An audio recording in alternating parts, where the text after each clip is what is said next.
আজকে আমি 1 কাপ গুঁড়ো দুধ দিয়ে নরম তুলতুলে ও রসালো গোলাপজাম মিষ্টি তৈরি করে দেখাবো। আশা করি রেসিপিটা আপনাদের খুবই ভালো লাগবে। নমস্কার বন্ধুরা, রূপাস কিচেনে সবাইকে স্বাগতম। তাহলে চলুন দেখে নেওয়া যাক। শুরু থেকে শেষ পর্যন্ত দেখার জন্য আপনাদের কাছে অনুরোধ রইল। প্রথমে একটা মিক্সিং বোলের মধ্যে নিয়ে নেব 1 কাপ গুঁড়ো দুধ। ওজন হিসাবে 200 গ্রাম গুঁড়ো দুধ আছে। যে কাপ মেপে গুঁড়ো দুধ নিয়েছি ওই কাপেরই হাফ কাপ ময়দা দিয়ে দেব, মানে 100 গ্রামের মতো ময়দা আছে। বাড়িতে যে ছোট চামচ থাকে ওই চামচের হাফ চামচ দিয়ে দেব বেকিং পাউডার আর সামান্য দিয়ে দেব বেকিং সোডা, মানে 1 চামচের 4 ভাগের 1 ভাগ। সমস্ত শুকনো উপকরণগুলোকে খুব ভালো করে মিশিয়ে নিতে হবে।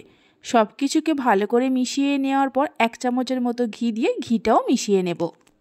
ঘি ভালো করে মিশিয়ে নেওয়ার পর অল্প অল্প করে দুধ দিয়ে মেখে একটা নরম ডো তৈরি করে নিতে হবে। দুধটা আগে থেকেই জাল দিয়ে রাখা ছিল, হাতে লেগে যাবে ঠিক এই রকম নরম ডো তৈরি করে নিতে হবে। ডোটা তৈরি করে নেওয়ার পর মিনিট 5 এইভাবে রেখে দেব।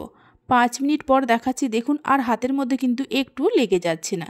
এবার হাতে অল্প করে ঘি লাগিয়ে নিয়ে এই ডো থেকে অল্প একটু লেচি কেটে নিয়ে হাতের মধ্যে পাকিয়ে এইভাবে গোল বলের মতো তৈরি করে নিতে হবে।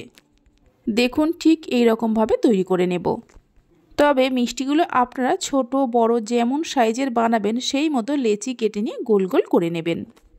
সবগুলোকে তৈরি করে নেওয়ার পর একটা প্যানের মধ্যে কিছুটা সাদা তেল নিয়ে গরম করতে বসিয়ে দিয়েছিলাম। তেল হালকা গরম হলে সমস্ত বলগুলো এই তেলের মধ্যে দিয়ে দেব। এবার গ্যাসের ফ্লেমটা লোতে রেখে এইভাবে মিনিট 3-4 রেখে দেব। তারপর এই বলগুলো যখন তেলের ওপরে ভেসে উঠবে এইভাবে একটা একটা করে উল্টে দিতে হবে।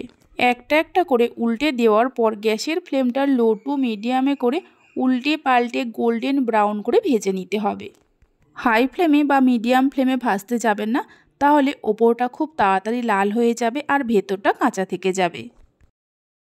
গোল্ডেন ব্রাউন করে ভেজে নেওয়া হয়ে গেছে। এর থেকে আমি আর ভাজবো না, তবে আপনারা চাইলে এর থেকে আর একটু লাল করেও ভাজতে পারেন। প্লেটের মধ্যে তুলে রেখে দিয়ে ঠান্ডা হতে দেব। এইভাবে গোলাপজাম মিষ্টি বানালে বোঝা যাবে না বাড়ির তৈরি না দোকানের কেনা।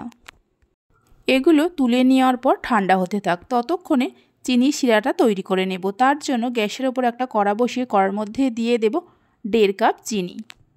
ওই কাপেরই 1.5 কাপ জল দিয়ে দেব, মানে চিনি আর জলের পরিমাণটা সমান সমান থাকবে। 2টো এলাচকে থেতো করে নিয়ে দিয়ে দেব। হাই ফ্লেমে চিনিগুলো গলে যাওয়া পর্যন্ত অপেক্ষা করব। চিনিগুলো গলে যাওয়ার পর মিডিয়াম ফ্লেমে আরও মিনিট 2-3 একটু জাল দিয়ে নিতে হবে। তাহলেই দেখবেন চিনির শিরার মধ্যে একটা চিটচিটে ভাব চলে এসছে। চিনির এই শিরাটা খুব বেশি পাতলাও হবে না, আবার খুব বেশি ঘনও হবে না। মিডিয়াম ফ্লেমে 2-3 মিনিট জাল দিয়ে নেওয়ার পর গ্যাসের ফ্লেমটা বন্ধ করে দিয়ে এই গরম শিরার মধ্যে ভেজে রাখা গোলাপজাম মিষ্টিগুলো দিয়ে দেব। রসের মধ্যে মিষ্টিগুলোকে ভালো করে উল্টে পাল্টে দিয়ে ঢাকা দিয়ে 1 ঘন্টার জন্য রেখে দেব। আপনারা চাইলে এর থেকে বেশি সময়ের জন্যও রাখতে পারেন। 1 ঘন্টা পর আপনাদের দেখাচ্ছি। 1 ঘন্টা পর ঢাকা খুলে দেখাচ্ছি, দেখুন গোলাপজাম মিষ্টির মধ্যে কত সুন্দরভাবে রস ঢুকে গেছে। এইভাবে একবার মিষ্টির রেসিপিটা বানিয়ে দেখতে পারেন। বাড়িতে বানালে খেয়ে কেমন লাগলো অবশ্যই আমাকে কমেন্ট করে জানাবেন। একটা মিষ্টিকে আমি কেটে নিয়েও দেখিয়ে দিচ্ছি, দেখুন কতটা নরম তুলতুলে ও রসালো হয়েছে। রেসিপি ভালো লেগে থাকলে অবশ্যই একটা লাইক করবেন, বন্ধুদের সঙ্গে শেয়ার করবেন। ভালো লাগলে চ্যানেলটি সাবস্ক্রাইব করে পাশে থাকা বেল আইকনটি প্রেস করবেন নতুন রেসিপির আপডেট পাওয়ার জন্য।